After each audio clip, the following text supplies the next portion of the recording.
We're recording on this as well. Super.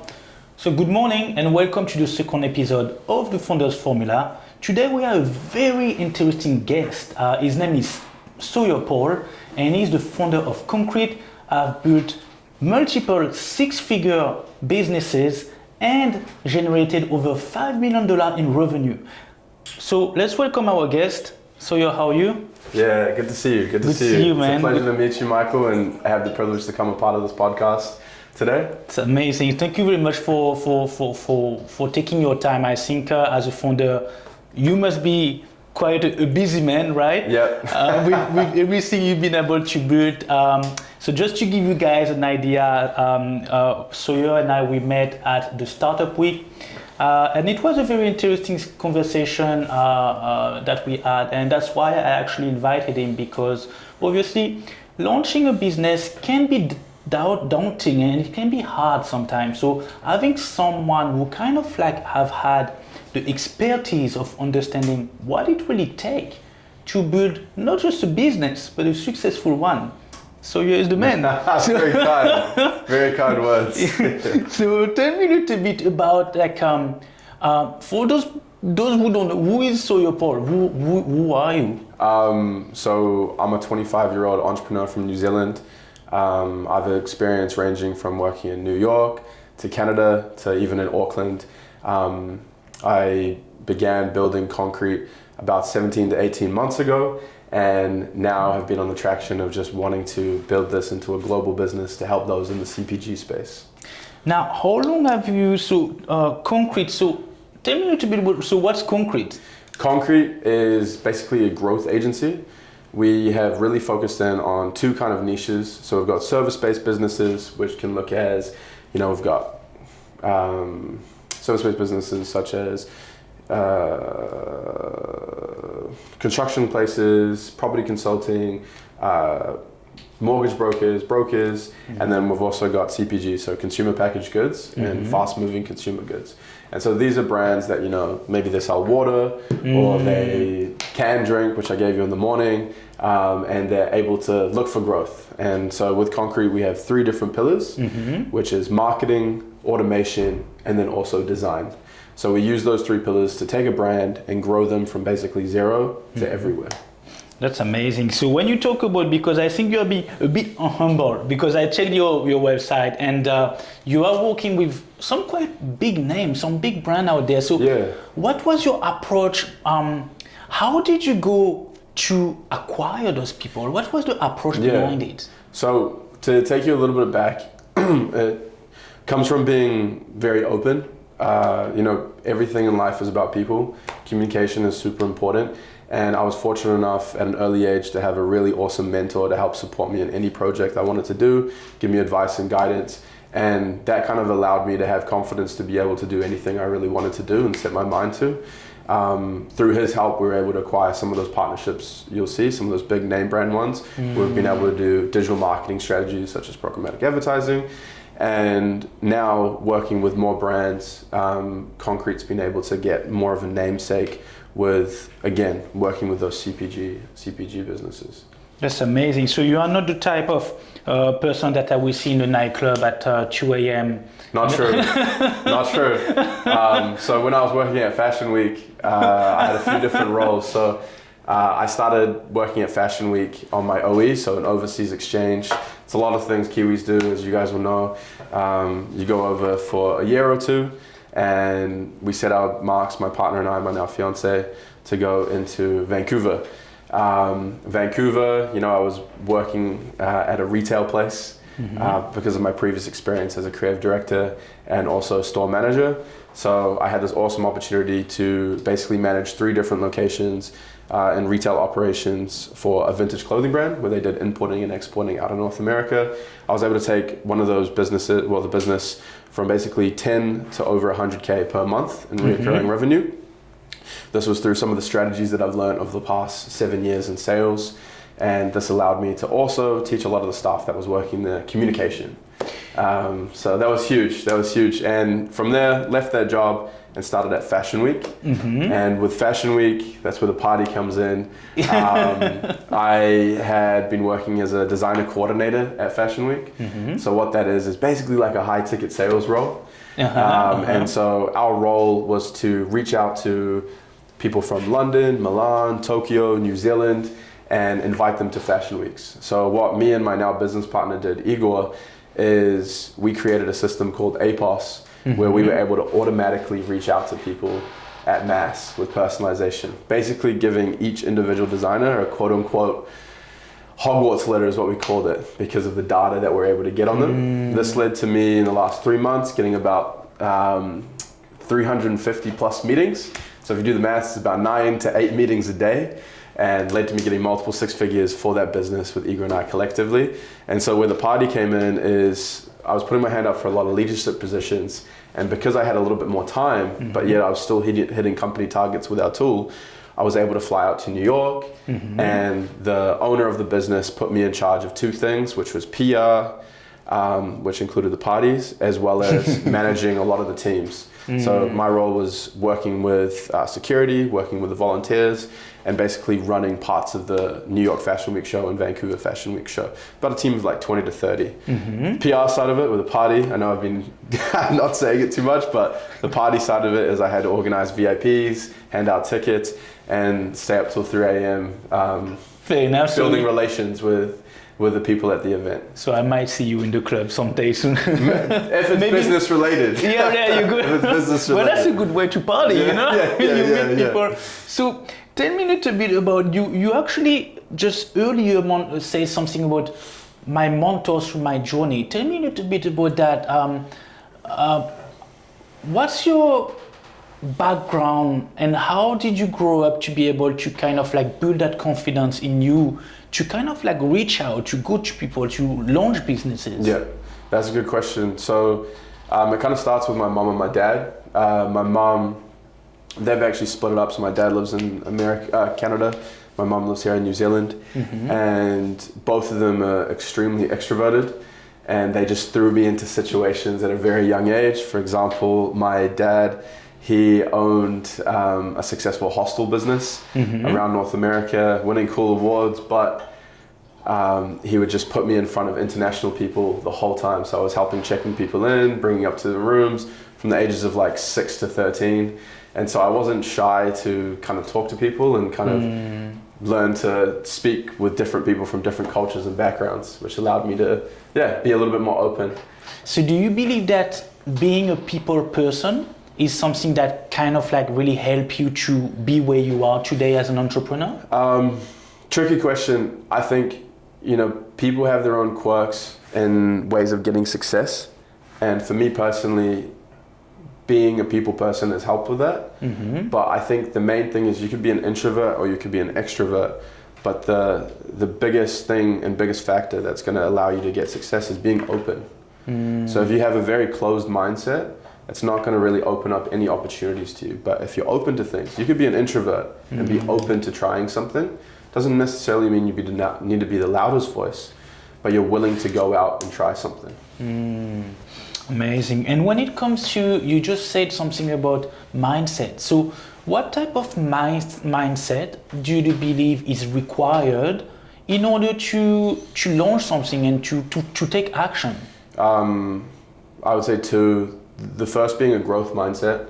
So being that, whether you're wanting to work with someone or the opportunity, it's looking at it as a growth mindset. The second thing is having a survival mindset as well. So if you want to put yourself into, doing a business, to putting yourself out there and being successful, you have to really take away anything that's going to stop you from feeling comfortable. And so if you put yourself into a survival mindset, every amount of effort you put in is $1 coming back if you keep going and keep pushing. Fair enough, very good advice. And also another thing, so how did you come up to, because obviously what you just said require some form of like knowledge. So where do you get that knowledge? I would say experience and not being the smartest person in the room. So really taking time to listen to someone, understand where they're coming from, and learn from, you know, their experience, so you can multiply your experience, if that makes sense. You don't have to go through the same challenges they had or same experiences. You can learn from those and take action with that.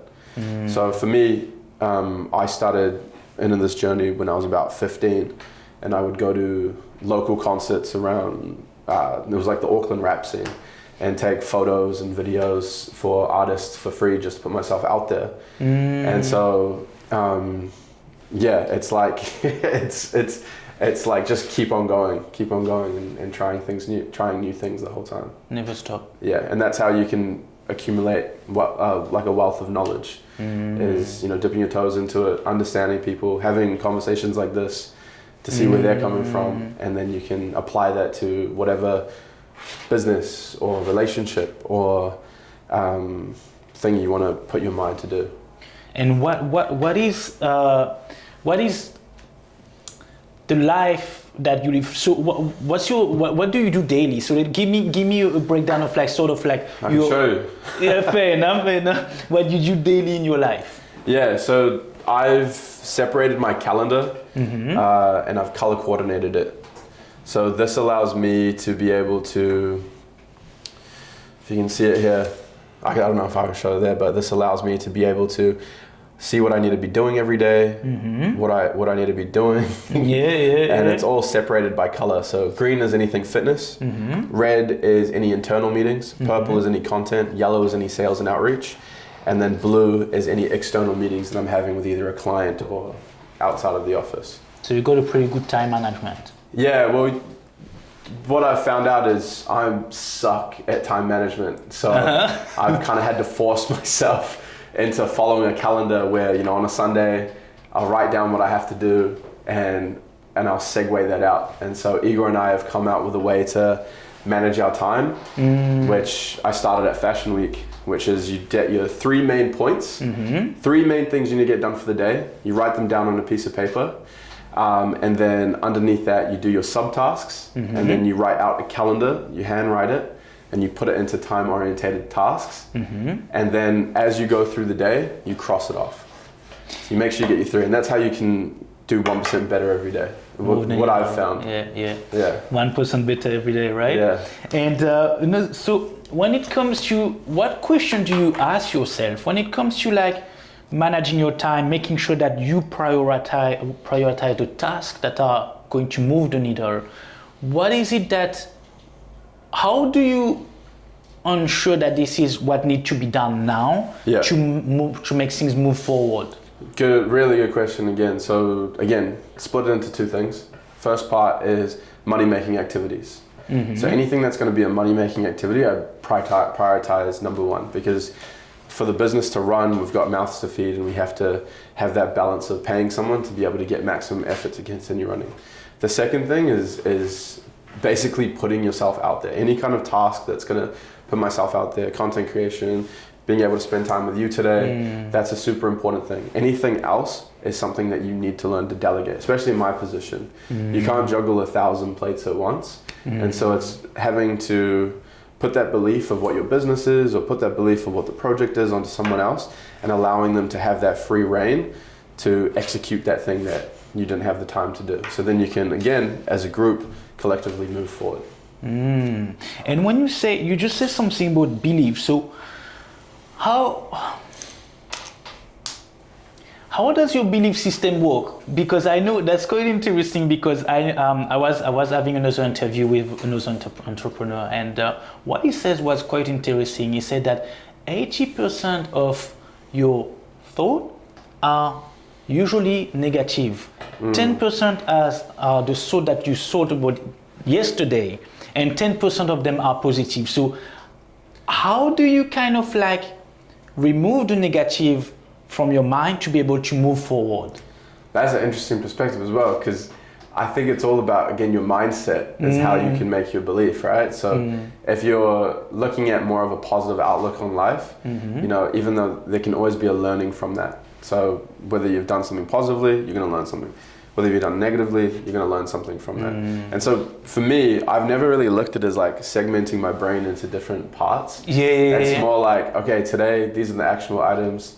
This is something that I'm truly passionate about, and that passion is the thing that's going to help steamroll your belief onto other people as well.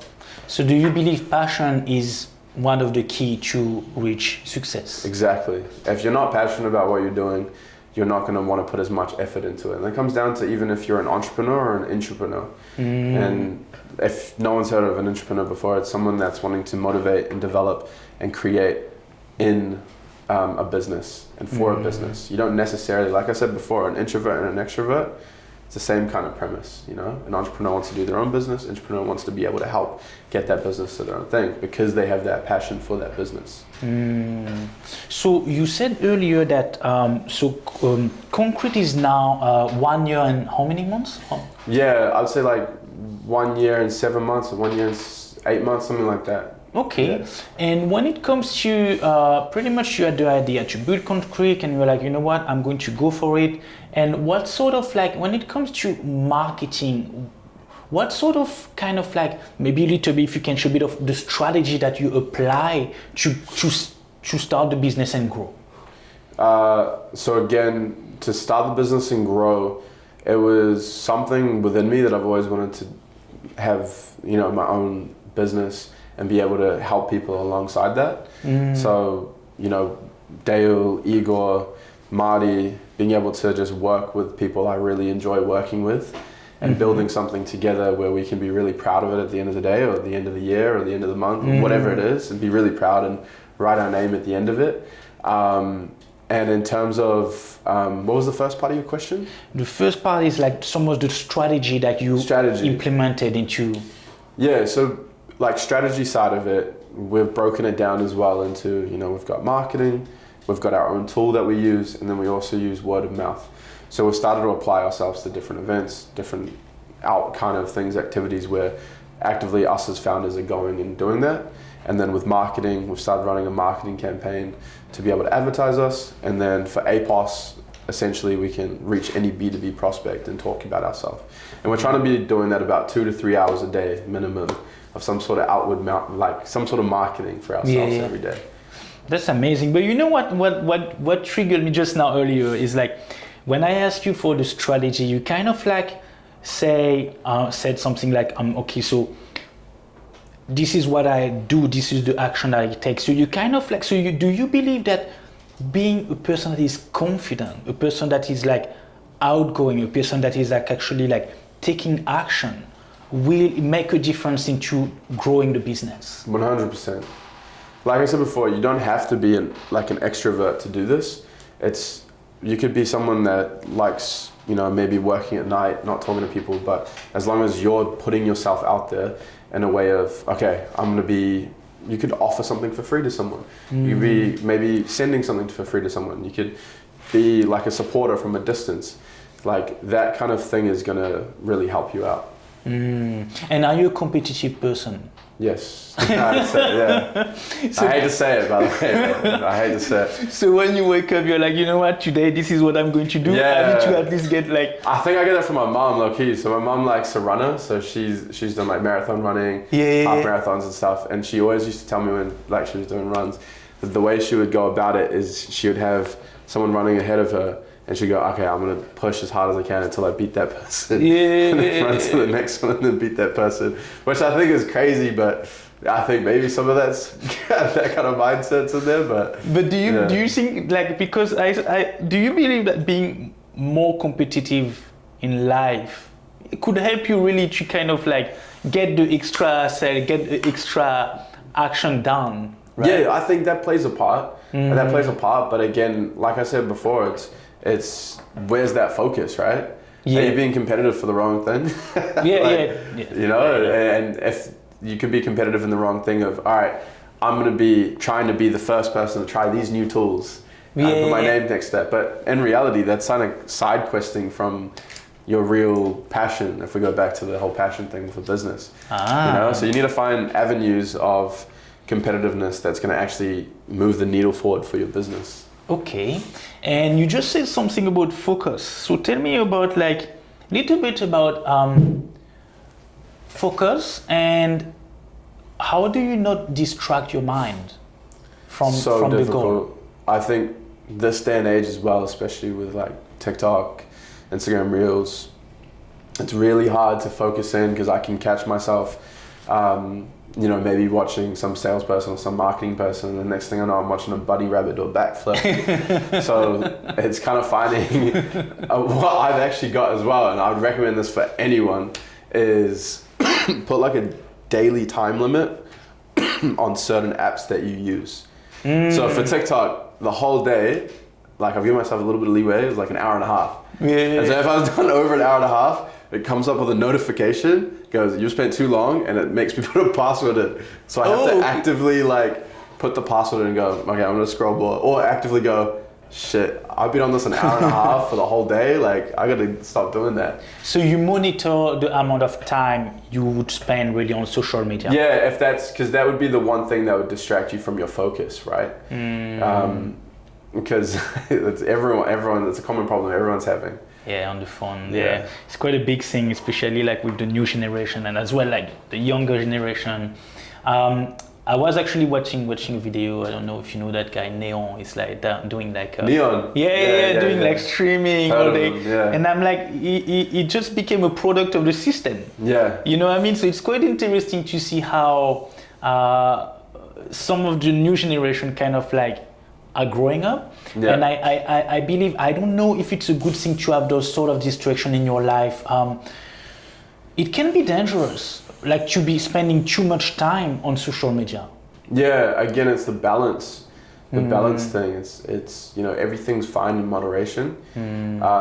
But when it kind of, I don't know. I've never understood the fact of donating to a streamer. That's the one thing. Yeah.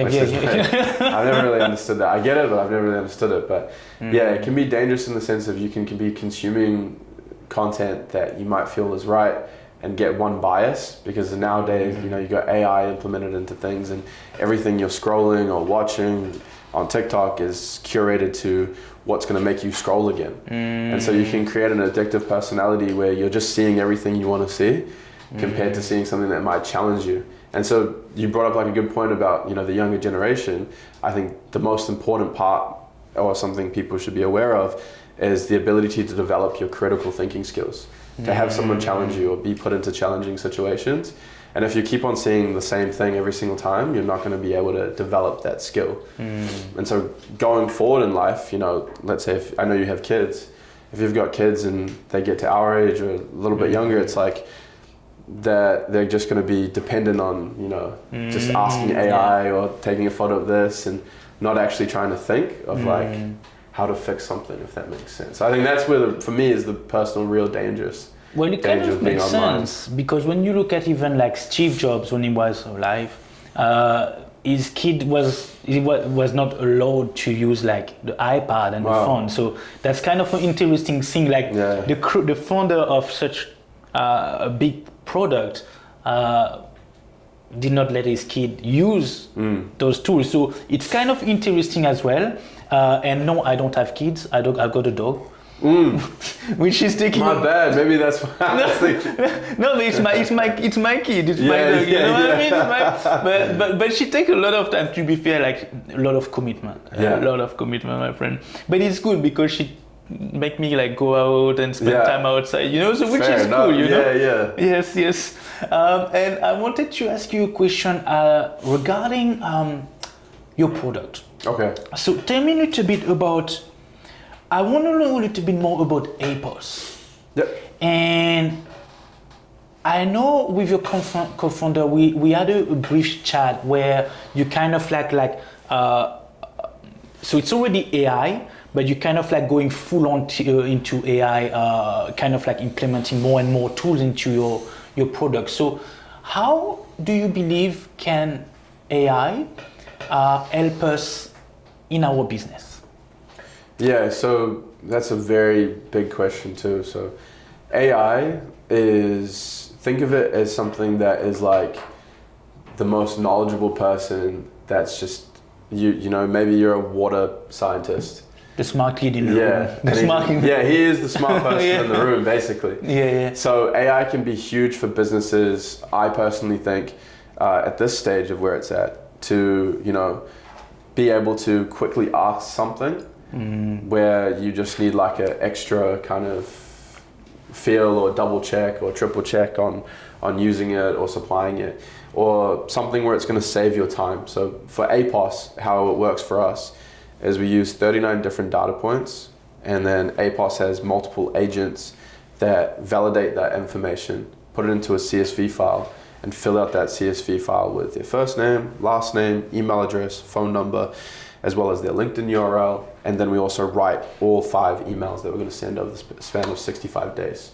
So that's what APOS does and how it uses AI. We get the tonality, your USP, so unique selling proposition, your offer, and we compile it into this content. And then we just upload it into your email, and then it's able to send emails and send those follow-up emails over the span of 68 days until you get a reply. And so for us, that helps CPG brands to save time and be able to know who to talk to, because we're able to do the discovery process with AI to find the right person to talk to quite quickly. And so that's how we're using it in our system. So when you say, you just said something that caught my attention is the AI use your own tone of voice. So do you mean that the AI kind of like sort of like duplicate me Yeah. as a marketing tool? Yes. So the way we use it is we go through a meeting that lasts about 45 minutes. We go through a series of questions that basically capture your tone of voice, your cadence, your writing style, to be able to create the emails that we're writing. So, it's saving you time rather than you writing one by one and how you usually write your email. We're doing that all for you automatically with personalization to each one of those prospects. Wow. Yeah. And when it comes to company, I know that a lot of companies spend a lot of money on marketing. Marketing is important, right?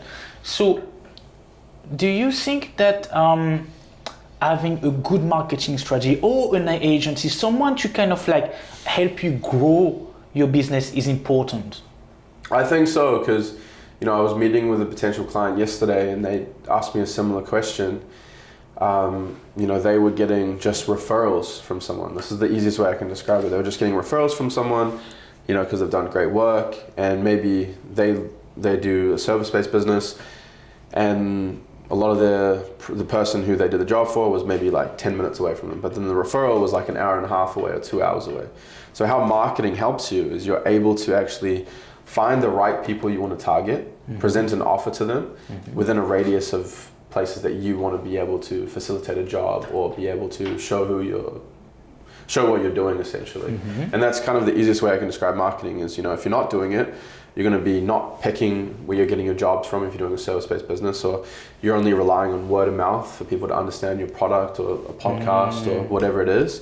But marketing is going to allow you to directly target specific people about your product that they are interested in. Okay. And what's the plan?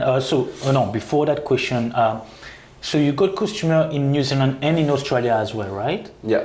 Okay. How many customers do you have, if I may ask, if it's appropriate? Yeah. So we've got probably about 10 customers at the moment. So we've got one in Australia, and then the rest are in New Zealand. Okay. And then so with that, they're a mix of CPG brands and then as well as service-based businesses. And so like I was saying before, as we're building the product, as we're building APOS, we're wanting to get more CPG brands because of how good the product works for those brands compared to service-based. To give you an idea, a service-based business, let's say you own, it can be something as technological as like an AI chatbot. The AI chatbot business, they have an untangible product. CPG or consumer packaged good is a tangible item or product. So what that means is if we were to work with them in terms of APOS, our software, if we did an offer with a service-based business, because their product is intangible, can't touch it, can't feel it, the offer has to be huge. Okay. So some of the offers we've done for businesses have been like a free 30-day trial or a free personalized 30-day trial with white glove service. And then for CPG or consumer packaged good or fast moving consumer goods, it's reversed. So their product is way more tangible. So their offer can be as simple as you can just try my drink. Okay. And so that's how they can get more growth with that. So that's interesting. So CPG, consumer packaged good, is that correct? yeah. So that's interesting because when it comes to doing, do you believe that there's more effectiveness into like promoting something that has a product rather than something that is digital? I think specifically for APOS, our tool, Okay. definitely. But if you've got a service-based business and you can do some sort of awesome offer or some sort of proof or case studies or people you've worked with, it's going to win. You know, it's just basically presenting to those right people the right offer at the right time at the right place. Essentially, it's going to help you get more leads and then convert more business, no matter if you are a service-based business or a consumer packaged good. And that's why for us, because we've got the tool that aligns more with CPG, we're just wanting to acquire more customers like that. So that's why we're giving a free trial to customers to be able to use the product, to try it, because we have to do a bigger offer, remember, because it's an intangible item. Yeah. Which is quite funny because we're getting a tangible product to work with us. And when it comes to building offers, like what kind of question do you ask in your mind to make sure that it is an offer that is appealing to the user or the consumer? So are you saying like structuring an offer to a potential customer? Correct, yes. So that's very, very important, you know? You don't, like for me, let's say you're vegan, I don't want to be offering you a steak, right? So you have to really think, okay, who is my ICP? So ideal client profile. Okay. And how is that person going to be interested in my service? So what are the different things they're going to be interested in? You know, so if you're a consumer packaged good, let's just break it down like that. Okay, cool. That 7% soju, the ideal person might be between 20 and 45 as an idea. You know, they're wanting to try something new. They like the feel and look of the brand. You know, it's got sleek branding. They represent, you know, culture and nightlife and things like that. So you're going to be more interested if we promote that feel and look to that ICP. Therefore, that brand becomes the identity for them to go, I need this drink. And when it comes to branding, so you just said something about, we just talk about branding, right? So, okay, I give you two businesses, two comparison, you tell me the difference and what you believe. So, Okay. Apple, Microsoft. Apple, Microsoft, very similar, right? So in terms of branding, Apple's more sleek, Microsoft has got a lot of different colors. But in terms of that ICP, so the ideal client profile, personally, if we could just make it simple, because we can talk about it for hours, but Apple is being promoted as something that's easy to use, simple, all the hard stuff's done for you, so it's just plug and play. Meaning, you know, you could be new to tech, you could be old to tech, but it's going to be a very easy product for you to use. Microsoft, or you know, you could think of like a Samsung phone, those products are more hardware based. There's a lot of customability in it. An idea I can give you is a few generations ago, you could take the battery out of the phone. You can remove the battery, or you could change the SIM card, or you can do that. And it's for the people that are looking to be more tech focused, or maybe a little bit more security, or a bit more that. So the way you can market that product is you might market this product exactly how they're doing it. Basically, is for, you know, Apple, they're marketing it to more creative people who are taking photography, not really worried about the internal kind of tech side of it, but they just want to make sure that this product works and it's always going to work. And then Microsoft is targeted to more to tech people who are maybe more focused on their security or their safety, or maybe having a little bit more additions or things like that. Again, I could be wrong exactly because I'm not the most amazing marketer. They've spent millions of billions of dollars on marketing, but at a very simple term, that's a simple way you can probably market and brand. Fair enough. Yeah. And what do you think about? Do you believe that story in a business is important? Do you believe that having a story, behind a brand is important? Yeah, so we actually realized that startup week, that was probably the one thing that we weren't talking about enough is the story. You know, we were really hard pushing the tool and hoping that could sell for it, but the ability to tell a story of why that tool was created, you know, really helps sell it. Yeah. Because before it's just like, what is this tool? How do I need it? But if you tell the story behind it of, well, we created a tool to save more time for us to be able to do better in the business, to get this, and it was on our OE, and that's why the tool was created. It's not just, if people just think, oh, here's a tool for you to use, it's not just, sweet, we created it because of an AI fad. That was completely the opposite. So if you can tell your own story, and the thought of your business is controlled by you, essentially. This is the narrative of what's happened, because that's what's happened, rather than letting someone come up with another narrative for you or your business. Nice. And what's the plan? Like, so obviously now you guys are kind of like sort of establishing yourself in the market. You got some big brand, big names. What do you believe? Where do you want to take Concrete? Yeah. For us, Concrete, we want to go international. So we want to start establishing ourselves in New Zealand, start getting interest from investors to help us scale globally, to finalize some parts of the product that we have, and then get into the US market, be able to get more users on board, and make the barrier of entry to use APOS a lot lower, so that people can start using it and get it from something that's used by a few people to used by 100 people, and make it into a lovable product that is used day to day for those in CPG.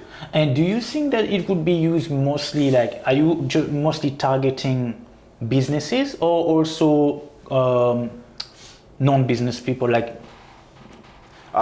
Mainly for businesses. So enough. the tool is very B2B focused. Okay. Because we find the businesses, verify those businesses, and find the best contacts in those businesses as well. Also GDPR compliant, which just makes very above board and safety. As soon as you start touching B2C, it gets a bit gray. So do you think that B2B is sort of like, I would say, more lucrative than if you were B2C? Yes and no. I think B2B is more straightforward. Okay. B2B is more straightforward. Again, if you go back to what I was saying with your ideal client profile, B2B is quite clear because they're already kind of telling you who they are. When you get to B2C, there can be a few different things that might not allow you to have a very clear-cut ICP. You might have someone that's 70, but they love to party. They might get promoted for the drink, but it's very clear, if we're doing our targeting, we know we're looking for these range of people, they're wanting to do this is what they're interested in, this is why they need it, and it can be very clear on how to market and brand that to that person that you want to work with. Okay, and and do you think that it requires the same effort to get a customer B2B and B2C? Like, let's say if you were to kind of like acquire a customer and make sell your product, give your product, well, not give, sell your product to someone, do you think it will require the same effort from B2B to B2C? Yeah, 100%. Same effort, or it's a lot of effort to get someone to buy your product, because it goes back to what I was saying before about transferring your belief over, whether that's, whether you're selling, let's say you're a personal trainer and you're wanting to, more B2C, you're transferring that belief of why they need to get the fitness, why they need to do that to get that over. It's just as hard as, transferring the belief of a product onto a business and getting them to try something new. Nice. And when it comes to, can you give me 3 lessons that you had like in your life? Three things that help you grow through your journey. I would say do the hard things first is the first one. Do the hard things first, because then it's a lot easier to get everything else done. That can apply for anything in your life. The second thing is openness, be always open. And the third thing is communication. So if you got these 3 skills or these things you can learn, you can take on anything in the world. Nice. Yeah. And also when it comes to, I know you got a team, right, that you work with, right? Do you believe that delegation is important and trusting others to grow with? Yeah, 100%. You're only as strong as your weakest link. And again, you have to all be on the same frame of mind and drive, especially with us founders. to achieve that same goal. And so if you have the ability to, you have multiple spinning plates right now. You envision multiple spinning plates. If you're trying to juggle 5 spinning plates at once, they're all going to crash. But if you know someone can at least juggle that plate and get better at juggling that plate and have the trust, they're going to get really good at that. And so then you have less plates to spin, and then you can start passing it over to people that understand the belief, understand what you're wanting to do, and understand that end goal. And that comes down to culture as well. It's like, what's the culture of it? Who are the people you're wanting to work with, and who are the people you're surrounding yourself with, so then you can have that trust. Because if there's no trust, you can't build anything. And do you believe in the power of proximity? You are the people you hang out with, is that correct? Yeah, my dad used to tell me, it's kind of sad, but don't surround yourself with chickens, otherwise you'll be a chicken. Surround yourself with eagles so you can soar, in a way. And that kind of can come down to, surrounding yourself around people that are doing better than you. And so your goals seem insane or enormous, but then you realize the people around you have achieved them.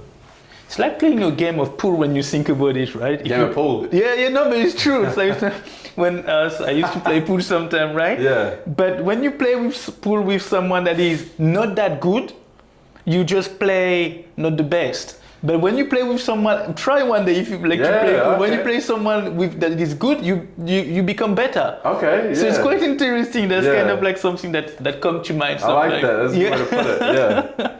And another thing that I was going to ask you is, how did you install this belief into people around you for growing concrete? It's your certainty.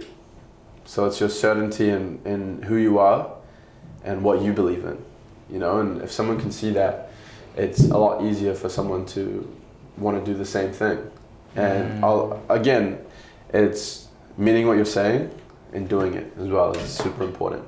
You can just speak out of your ass the whole time, but if you're not actually going to show action, why would anyone else want to work with you or work together on achieving the same goal or vision?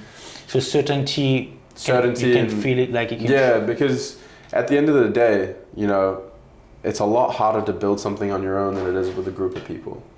And so if you can instill belief into people, it allows them to achieve greatness as well. That's the thing. And just like surrounding yourself with eagles. Nice. And what is your habits? So mornings, what do you do in the morning when you wake up? How many hours do you work on your business? Morning, I'll most likely, depending on what's happened the night before, like if I'd been working late, because to give you an idea, schedule-wise, Igor is based in Moldova right now, which is so right now it's 10:35 a.m. I think it's like 11:35 p.m. for him right now. And so schedule's a little bit different, so I'll sometimes work a little bit later, like 8 or 9 p.m. For example, last night I worked till like 9:30 or 10:30, and that was because we had something going on with our ads and our marketing, and then also going over our pitch deck together, because that's his morning time. And so we can get all that kind of stuff done. We can all get aligned on the same things. He'll have updates, and it's kind of cool, so we can work, when I'm asleep, he's working. When he's sleeping, I'm working, kind of thing. But in terms of schedule, like I showed you before, it's just making sure everything's mapped out, color coordinated, and organized. Otherwise, if that's not there, it doesn't matter how. As long as you're getting something done, that's the main thing I'm thinking. You can, you can keep moving the needle forward. So if you've got the, like I said, the color coordinatedness of red is all internal meetings or internal things I need to do to move the needle forward. Make sure those are done, tick them off. And if they're not done, get them done by the end of the day. And so that comes down to time management as well. And so, some days I might be working 13, 14 hours, but some days I maybe work 7 hours. Okay. Some days I might maybe work 5 hours, as long as I've gotten what I need to get done in that day. Sure, I could be working 12 hours a day, 13 hours a day, which sometimes, I'd say majority of the time I am, but I've really wanted to take time for balance as well, which is important. To making dinner with family and spending time with them, or maybe on a Sunday have the day off and like be able to go to the beach or like drive or maybe read a book all day or like watch a movie or something like that and have that balance, because otherwise it'll just mess your EQ and your brain up. So do you believe, do you kind of like have built that balance, because there's obviously you work hard, right? But you do have that balance where you take at least a day in a week where you can actually like reset. For sure. Yeah, you got to take time for yourself. And I would say building a business is selfish. 100% it's selfish. But it's like, you got to take time to like reset from that whole just boom, boom, boom, boom, boom. Because it's full on, right? Some people can do it, but it's like the best thing is finding a balance. Is important. And when it comes to, do you think that the fact that when you do those 3 things that you say that you will do daily, do you think it build conviction within you? 100%. Like, if you got a pen, I can show you what that is, and so you can kind of see how that setup is, because it's like, if you got it, so you got, you know, I call it like top, and you get that, and by you writing everything out, so you got 1, 2, 3, write whatever it is, so you know they can be your tasks, and then you've got, you know, different things underneath here, which is subtasks. By you actually crossing that off at the end of the day and ticking it, it's like ingrained in your head, rather than you just like writing a to-do list. Yes. And then not actually doing the to-do list. You're just gonna rinse and repeat every single day the same to-do list. But if you at the end of the day, or when you finish it, especially if you associate it to your calendar, so what I'll do is I'll write down this, I'll write down the other subtasks that I know is like, okay, I can pass those over, but as long as I get these done today, and you put those into your calendar, notification on your calendar goes off. I need to do this. Make sure I prioritize doing it. Cross it off. It's done. You're gonna get more stuff done in the day, I promise you. It makes you feel confident, strong, right? And exactly, at the end of the day, you can look and you go, I can sign my name off for the day and be proud that I've actually made actionable effort every single day. And you can go back in your journal and see all the things that you've done. Fair enough. Very good to know. And also another question that I have for you is, who inspire you in life? No, who inspire the best version of you in life? So many people. You know, you've got like definitely my mom. She grew her own business when she was younger, and then was able to win awards with it. And then, you know, she had to sell it and then move. And then my dad's done some amazing stuff as well, his own business. And so they really inspire me. But also even, you know, my friends, you know, like there's a lot of things that I look up to in my friends and I go, wow, like the ability that I've seen you do this and then now you've done this is like super inspiring to me as well. And obviously, you know, this day and age, we're so lucky to have social media where, you know, you might see someone doing something. And for me, I always tend to look internationally or look outward to some of the things that I'm seeing people doing. You know, if I see someone making, you know, 500K a month, I'm like, how is that even possible? But it's like, or 200K a month or 300K a month or whatever it is, like, how is it even possible? So it's like, okay, cool, I'm gonna try and do that. And so, yeah, like looking outwardly and for me, it's like that inspiration comes from seeing people doing what I want to do and yeah, just keep going after it as well. So sometimes you don't have to reinvent things. You can kind of like look at other people that is doing something maybe like overseas and is doing well with it. Yeah. And you can kind of like reverse engineering. Yeah, exactly. All these things and yeah, I would say another inspiration of mine is definitely Virgil Abloh. It was a creative director for Louis Vuitton, but he passed away a few years ago. And one of the things he said, which can apply to both yourself or maybe outwardly to your business or anything, is look at something you see someone doing. You know, maybe it's this podcast or it could be Stephen Barrett, I think his name is, and you change it 3%. And you can make it into your own thing. You don't need to go ahead and reinvent the wheel the whole time. The two main things, if you get a takeaway from that, is keep it simple and straightforward and just change it 3%. And then you can have something completely original from that. And take action. Yeah, rather than just thinking about a name for like a week or 2 weeks. Just do it. The way we thought of concrete is I was in a cafe with Igor And Yeah. I looked at wet concrete and I thought concrete, you know? So that's how did the name come out? How did you find concrete actually? So we can. So it was the day after we ran our first campaign. Uh-huh. I had about 20 meetings booked for the week ahead. It's insane. And we went and got a coffee, at morning tea. And we were like wow, because we ran it the night before because it was in London and we were in Canada. And I was like, oh my God, man, like this is crazy.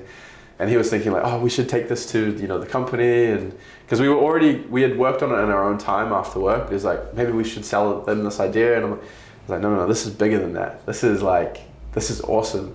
Yeah. And he was like, well, let's come up with a name and whatever. And we were drinking and it was like, had rained. And I looked outside and I was like, oh, that's like wet concrete. And I was just like, concrete. And because, you got the hard pebbles and the rocks. Yes, and then you've got the yes. cement that mends it all together. And I thought that's quite fitting. It's a great foundation for things. So that was it. It took maybe a minute. Well, that's good to know. That's an interesting story to hear. How do you found the name? Yeah. Very exciting. It's just, I don't know. That's what I've done anyway. Nice. And if there was anything that you would recommend before we end the podcast to someone, if there is someone would watch the interview now, what would you recommend to someone that really want to take action and really launch their business? I would say start yesterday is the number one thing. If you're believing in something and you've got something that you're passionate about, start it that very second. It's the same thought of if you think of someone or if you think of something that you want to do for someone, do it. If you think of a friend and you want to message them that very minute. Don't think about doing it later. So if you want to start a business, start it now.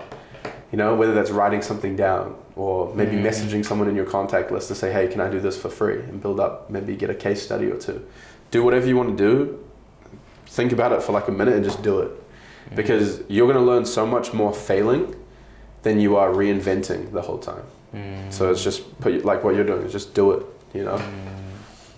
Alrighty. Well, I guess we went through all the questions, so I hope you guys enjoy this interview with Sawyer. Very inspiring entrepreneur, founder, and very empowering. Very, very. What you share with us today was, I believe, very empowering, and I think it's very admirable to see someone that is taking action and getting things done.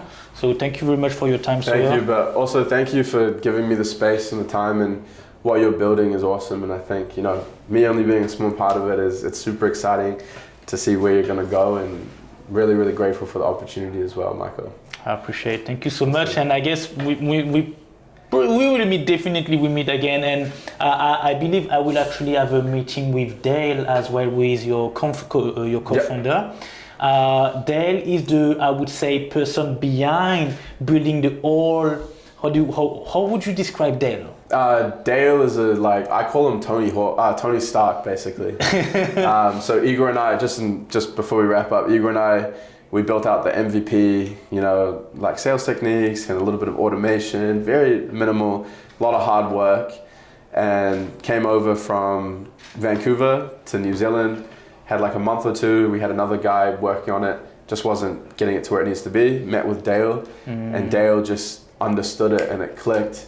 And now he's one of our technical co-founders, and he's taken it bull with the horns, and I'm so grateful for him, and so cool to have him, call him a brother as well. So it's pretty cool. Well, so I'm looking forward to the next episode. You can see we will speak to Dale, which is going to be most of the technical things that we are going to talk about. We are going to talk about AI and how people could actually implement it in their business as well, if they want to. Obviously, AI is the future, or the present actually. So make sure to tune in and subscribe for more founders interviews. Thank you very much. Thank you. Thank you, brother. Awesome. Very Pleasure, amazing. Man. Thank you, bro. Very powerful, man. That's good. You have some good